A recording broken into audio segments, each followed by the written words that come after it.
saying yes to Pastor Reggie is I'm saying yes to the Lord. Amen? So, mag-pray po muna tayo para mawala yung kabas sa ating puso. Amen. Hallelujah. Yes, Lord, maraming salamat sa oras na ito. Nandito po kami para ngalan ka, purihin ka, sambahin ka, Panginoon. Hallelujah. At Lord God, as I stand here in your pulpit, Panginoon, I need your anointing. Anoint each one of us, O God. Hallelujah. Hayaan na ipahiram po namin sa iyo ang aming mga tainga, ang aming mga puso. Lord, ihanda mo ang mga puso po namin. Kung ano man, Lord God, ang mensahe mo na gustong iparating sa amin sa oras na ito. Hallelujah. Kaya Lord God, maraming salamat. Ikaw ang mapapurihan. Ikaw ang maparangalan. Let your words speak to our hearts, O God. Hallelujah. Kaya Lord God, thank you so much, Abba Father, sa oras na ito. Ikaw ang mapasalamatan. Ikaw ang maparangalan at maitaas. In Jesus' name we pray. Amen. So yung binasa ko natin kanina sa ating Bible reading, para siyang nag-ano sa dalila. Baka meron hindi ako. Parang nag-iiko, di ba? Ayan. So, yung binasa natin, ang ating message for tonight ay galing sa Luke 5, verse 17 to 26. Amen. Sandali lang po. Pati yung plus, Brother Ed. Ang title ng ating word for tonight is kind of faith that God requires. Ano ba yung kailangan ng faith? Kasi pag sinabi natin faith, marami yan, di ba? Faith, saan ba nanggagaling ang faith? Faith comes by hearing and hearing by the word of God. Amen? Kasi lumalago tayo. Hindi instant. Kaya nga kailangan natin ganitong gawain. Magsisip tayo. Di ba sabi ng kanyang salita, kung sino yung naghahanap ay makakasumpong. Dito na nga. Di ba naghahanap tayo, marami pa tayong mga katanungan, hindi naman kaagad natin sagot lahat. Kundi lumalago tayo, di ba? Step by step yan.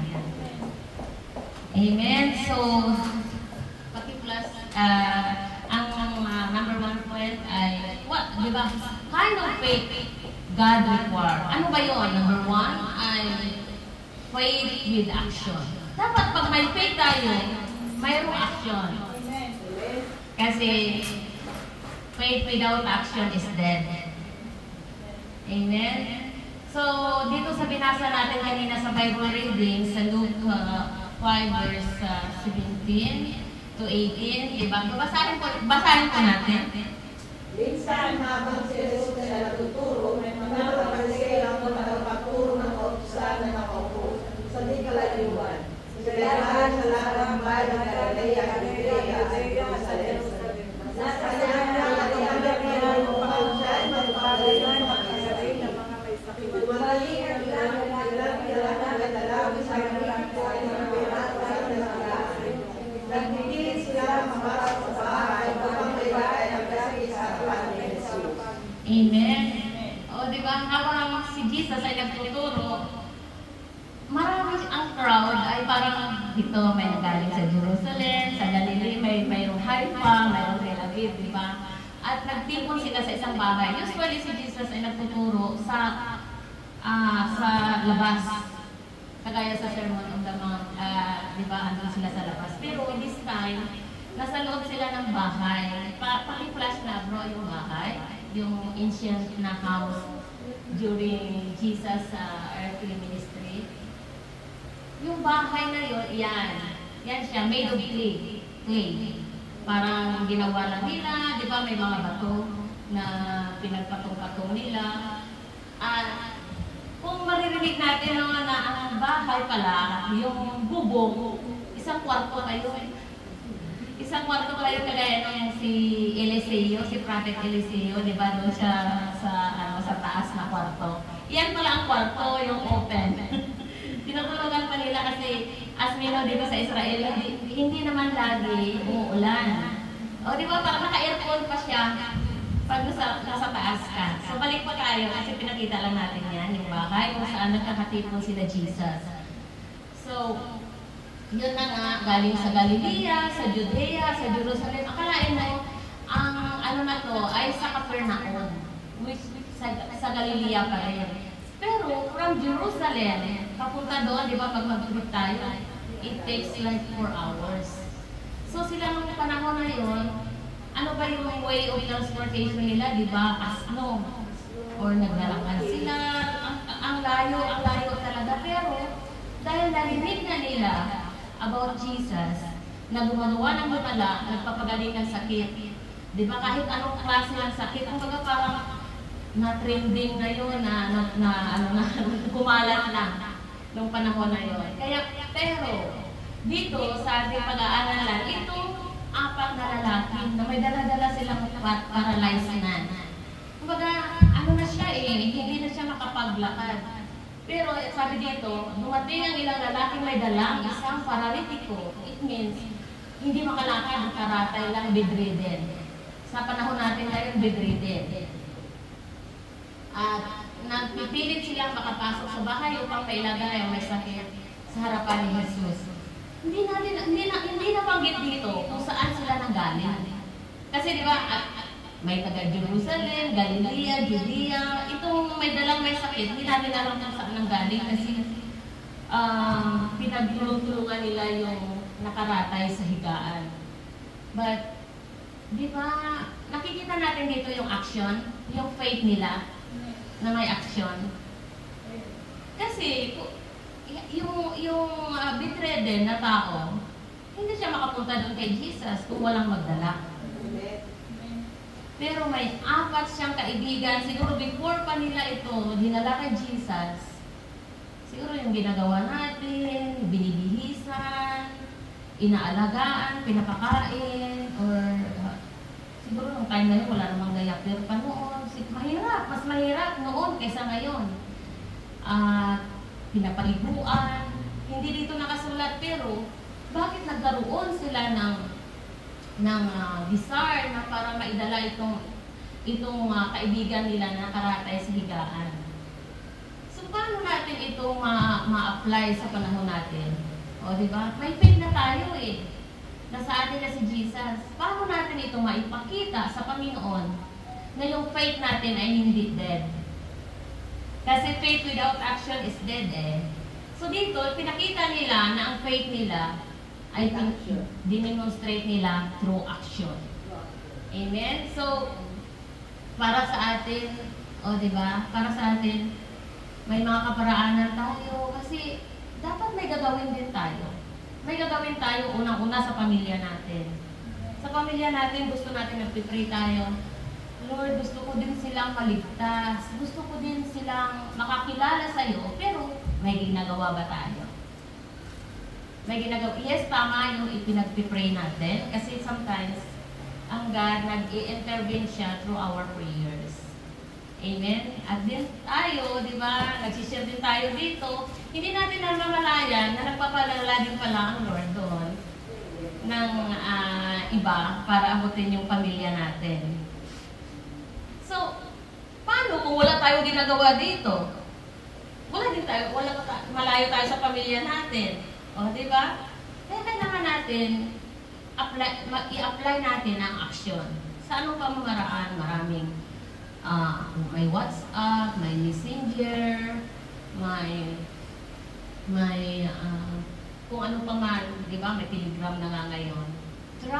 Try to reach them. Kasi, ang desire natin, na hindi lang tayo yung maligtas Kailangan may gagawin tayo, may action tayong gagawin. Kagaya dito, sa 4 na kaibigan. Kawawa, helpless na itong bedridden. Kung hindi nila dinala Wala silang compassion na bitbitin. Siyempre, mabigat yung tao. 4 sila, di ba? Noong panahon na yun, wala namang wheelchair. Sino kumot na bawat corner. Hindi natin alam kung gaano grabe yung effort na in-exert nila. Pero nakikita yung faith nila with action. Kaya sa atin din, di ba, try to ipakita din natin with action. Amen? Usually, ako, yung halimbawa may mga yung nagkakasakit, parang I'm so sorry with myself. Kung halimbawa patay na tapos wala akong nagawa, wala akong naibigay. Kasi usually tayo nagbibigay, ang luwag sa puso natin, magbigay sa patay, di ba? Pero ako, mula nung naliwanagan ako na, kailangan pala, hanggat buhay pa.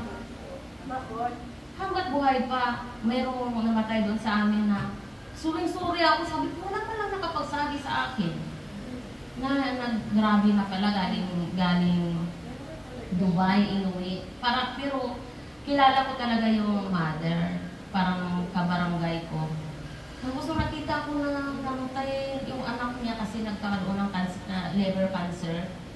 Tapos sabi ko, sorry talaga, hindi ko alam na nasa hospital yung anak mo. Parang, alam mo, hindi ako, sabi ko, wala na lang nakapagsabi sa akin. Doon nagbigay ako kasi namatay na nga. Pero, iba kasi yung feeling ko na nagbigay ako, nabuhay.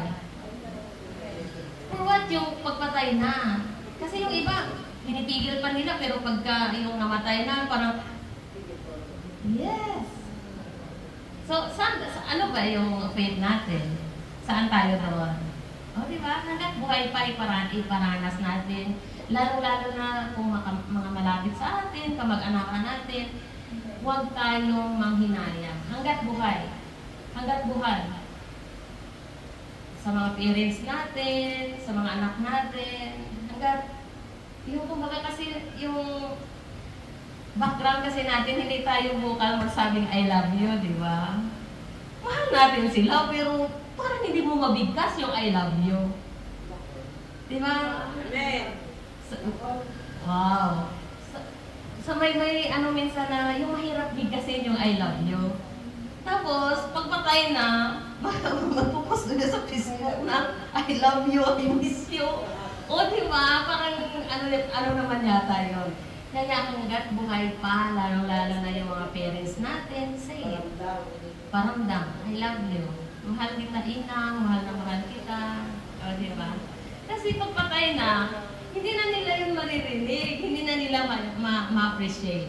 So hanggat buhay pa, gawin natin. Amen? Paranas, paramdam. So yun, kind of faith God require. Una, faith with action. So yun na yun. Proceed tayo sa 2. Ano pa? Faith with determination. Amen. Sinabi sa Philippians 4:13, ang lahat ng ito'y magagawa ko dahil sa lakas na kaloob sa atin ni Kristo. Walang mahirap. Hindi tayo masabihan, hindi ko kaya yan. Kayo na lang. Hindi ko kaya. Pero, ang pangako ng Panginoon sa atin ay magagawa natin lahat through Christ Jesus. Amen? So, doon sa binasa natin, di ba, sa verse 20, paki-plus, Brother Ed, kasi hindi ko na Luke 5 verse 20. O, di ba? Nung dumating sila doon sa bahay, yung bahay kanina, ganun yung sinabi doon. Dumating sila, maraming tao. Di ba may isa siyang pintuan? Ang daming tao, wala na silang madaanan. So, anong ginawa ng 4 na kaibigan na ito? Inakyat nila sa taas ng bubong yung bedridden, yung paralyzed man na kaibigan nila. Yung pag-akyat pa lang sa hagdan na makarating sila doon sa bubong, hindi basta-basta baka mahulog. Mapilayan pa, di ba? Nasa kamay nila, verse 20. Nasa kamay nila yung buhay ng kanilang kaibigan. O di ba? Kawawa na nga bedridden na nga, tapos iakyat pa nila doon sa bubong, baka maya mahulog, di ba? Hindi basta-basta. Hindi ko nga ma-imagine kung anong ginawa nila na naiakyat nila, na nasa kumot, na bitbit-bitbit nila yung kanilang liat-liatkin. Liat-liatan ko yung ginawa nila. Pero andon yung determinasyon. Nung nakita nila na wala silang madaanan sa pinto, kung tayo kaya, sabihin natin na, wag na. Uwi na lang tayo, wala naman na tayo madaanan. O, di ba? Pero sila, dahil alam nila na pag dinala nila ang kanilang kaibigan, ay gagaling. Hindi, dinala nila yung kaibigan nila doon na yung karga-karga nila. At alam din ng apat na to na uuwi na naglalakad. Dahil alam nila na kayang pagalingin ng Panginoong Jesus. So, basahin po natin sa verse 20. Nang makita ni Jesus ang kanilang pananampalataya, sinabi niya sa paralitiko, "Kaibigan, pinatawad ka na sa iyong mga kasalanan." Ayun. Anong nakita dito ni Jesus? Ang Pananampalataya. Kay sinong pananampalataya? Sagad.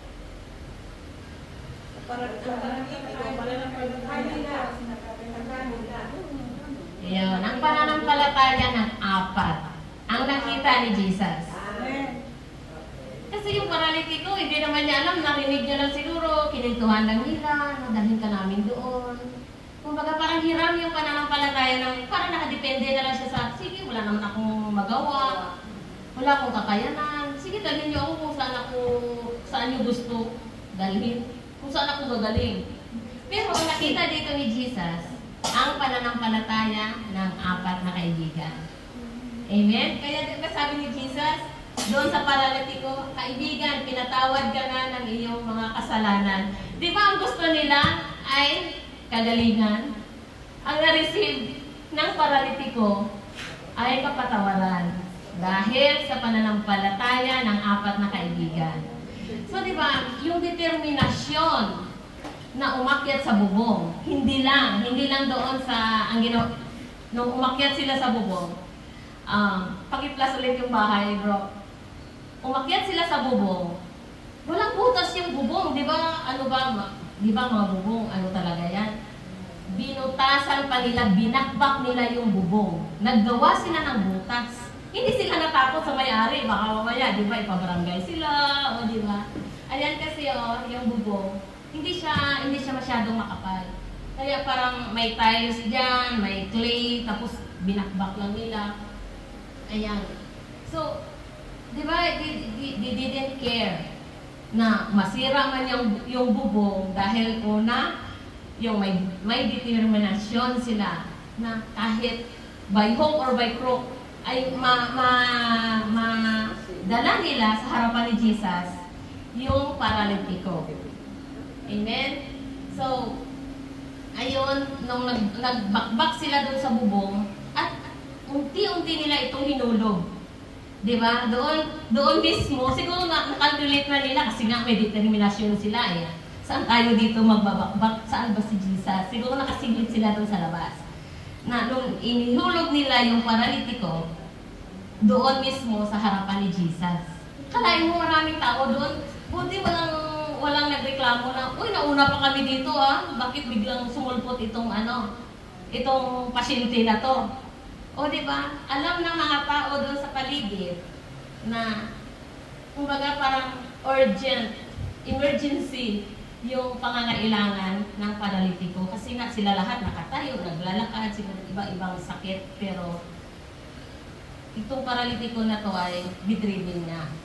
At ayun nga, di ba yung senaryo, yung paralitiko lang andon sa harapan ni Jesus, samantalang yung kanyang apat na kaibigan, siguro doon na lang sila nagsisilip doon sa binakbak nila sa bubong. Nakikinig, ano kayong gagawin dito? Magalit kaya si Jesus?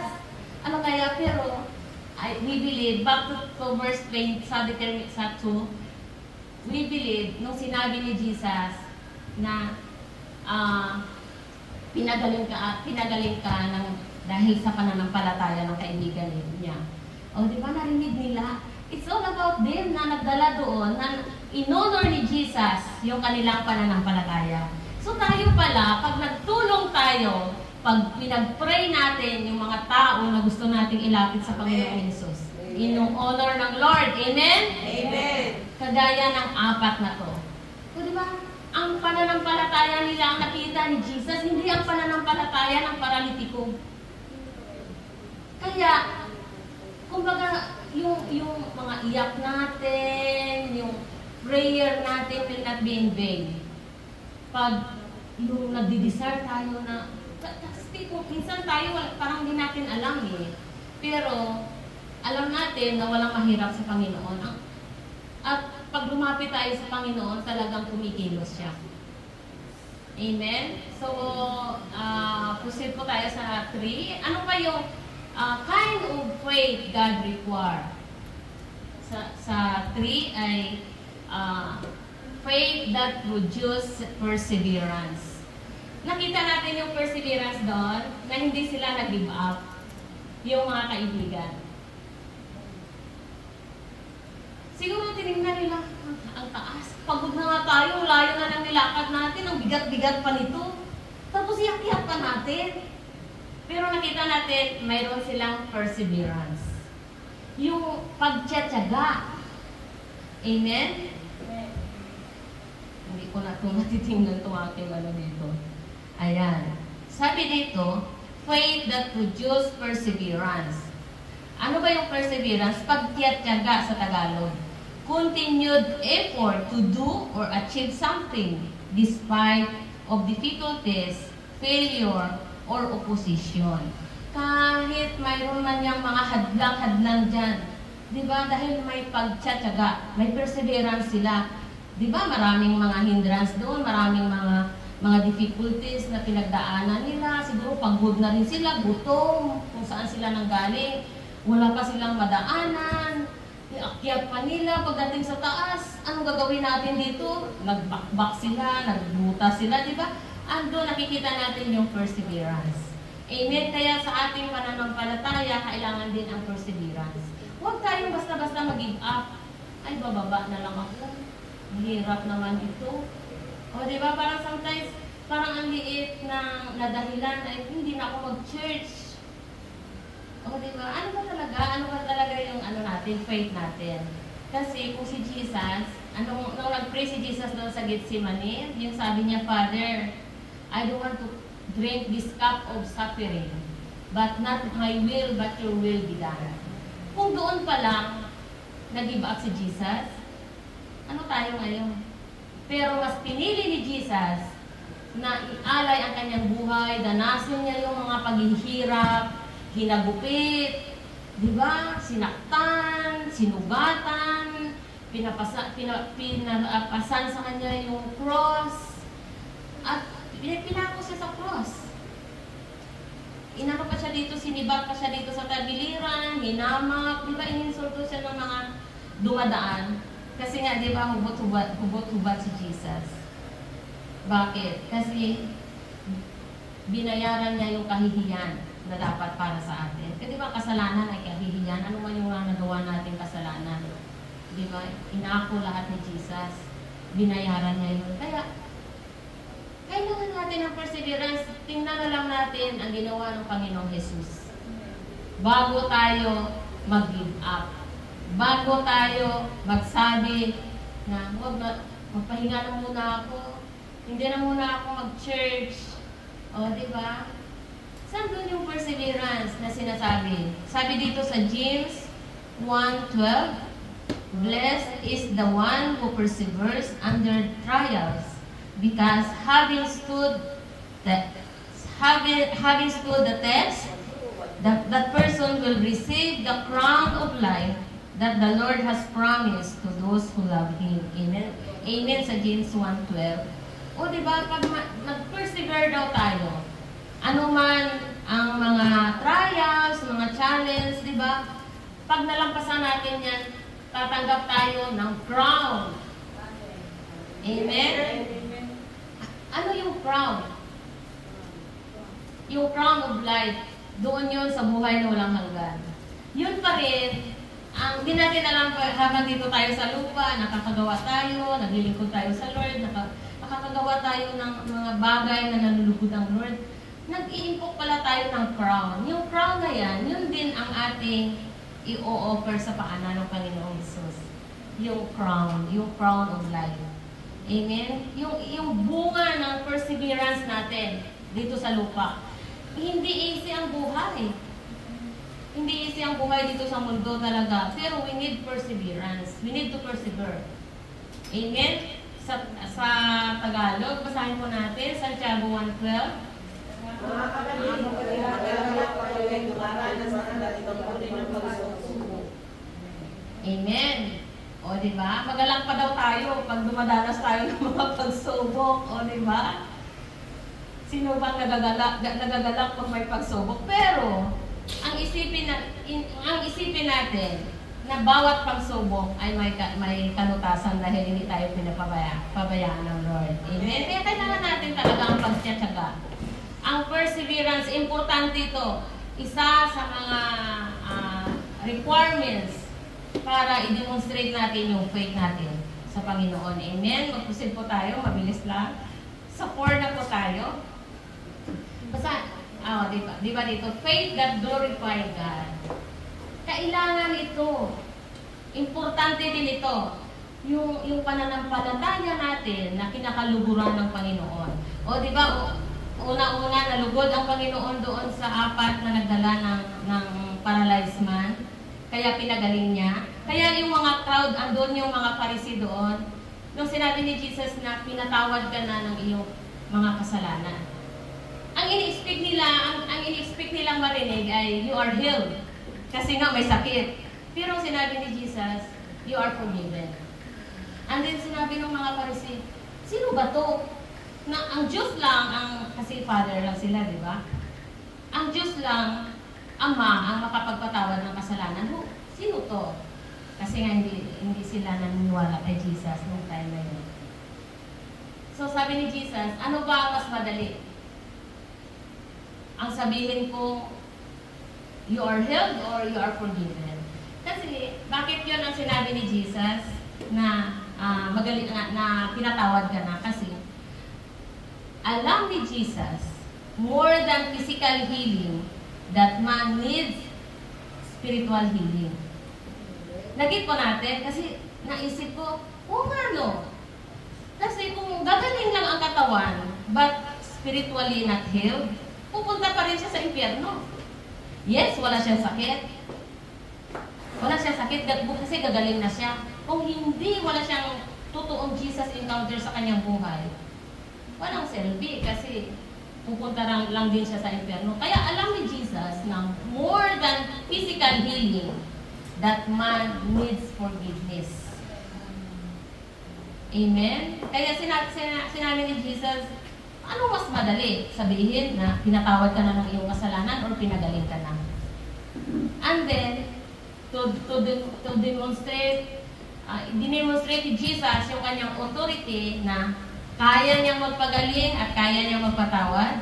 Una ang ginawa ni Jesus, pinatawad niya yung paralyzed man, and then inutusan niyang tumayo ka at bitbitin mo yung iyong higaan. O diba, tumayo yung paralyzed man.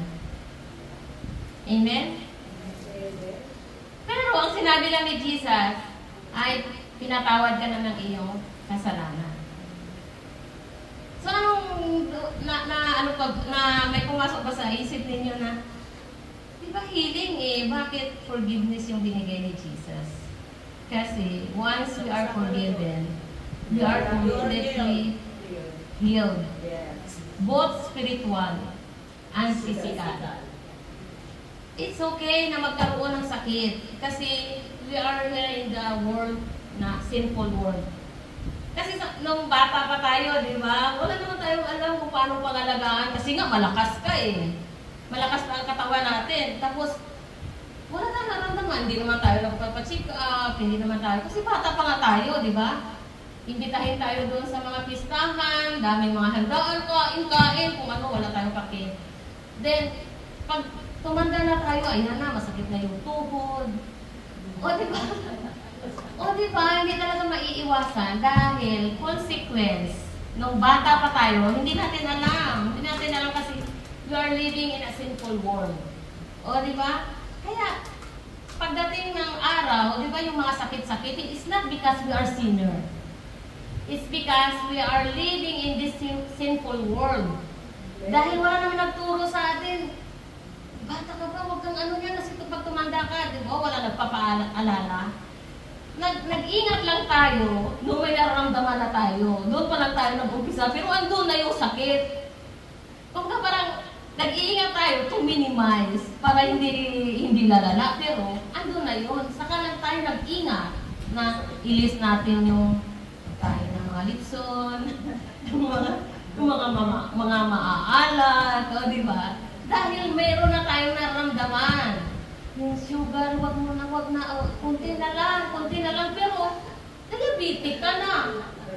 Dahil, nung nakaraang mga taon, nung maliit pa, hindi nag-iingat. O, di ba? Kaya, we need healing talaga. But, ang importante, ang the best thing na natanggap ng paralyzed man dito ay forgiveness. Amen? So, di ba? Faith that glorifies God.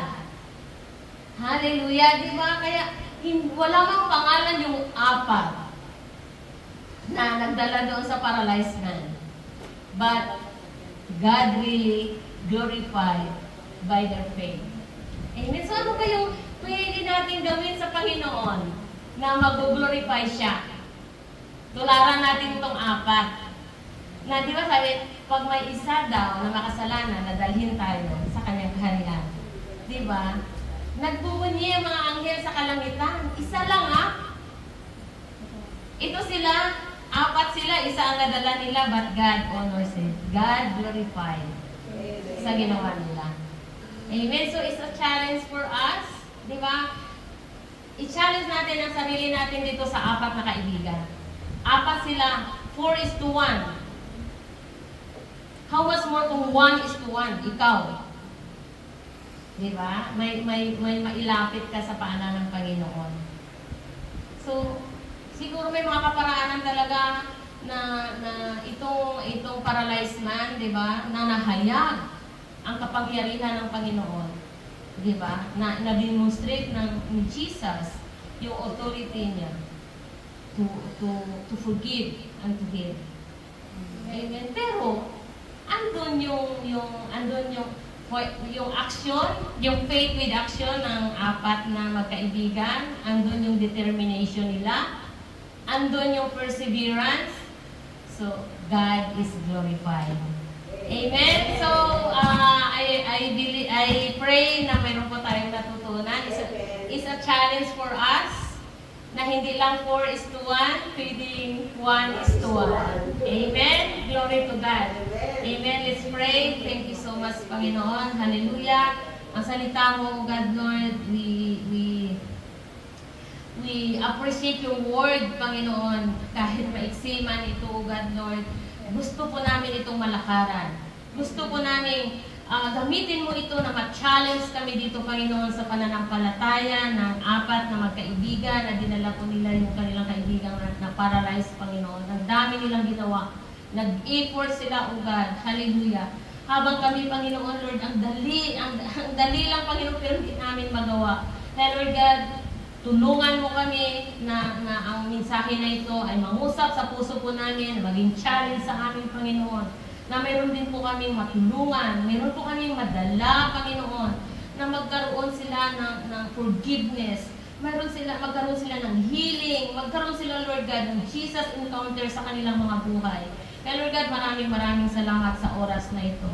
Ang pangalan mo lamang, O God, Lord, ang naitaas, ikaw ang napapurihan, at ikaw ang naparangalan. In Jesus' name we pray. Amen. Amen.